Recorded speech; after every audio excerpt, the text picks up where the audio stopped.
Hi friends, आज आम आलोचना करिबा पंचम श्रेणी विज्ञान बहिर प्रथम पाठ आम खाद्य विषय रे। आम शरीरर समस्त अंग प्रत्यंग कर्मक्षम होगा पाई शक्ति आवश्यक। यही शक्ति आमे मुख्यतः खाद्य ठारू पाई थाउ। कौनसी गोटे प्रकार खाद्य आम शरीरर सबु आवश्यकता पूरण करिपारे नाही। सेथिपाई आमको विभिन्न प्रकार खाद्य आवश्यक अनुजाई खाइबाकू पड़ी थाए। गोटे प्रकार खाद्य आमको बल काम करिबार शक्ति जगाउथुबा बेले आउ गोटे प्रकार खाद्य आम शरीर वृद्धि रे सहाय्य करे। ताहा छड़ा आउ केतेक खाद्य आम शरीर रोग प्रतिरोधक शक्ति बढ़ाई थाए।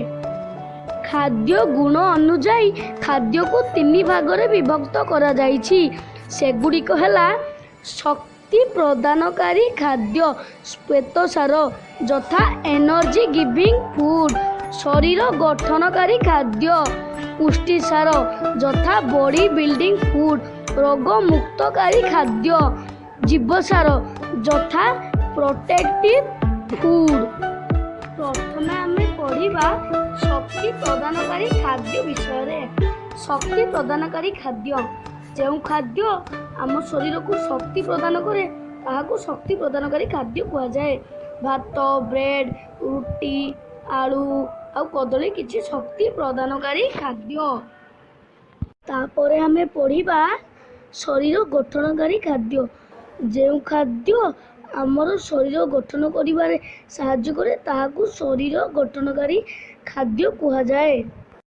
अंडा, क्षीर, माछ, मांस, लहुणी, डाली इत्यादि किछि शरीर गठनकारी खाद्य।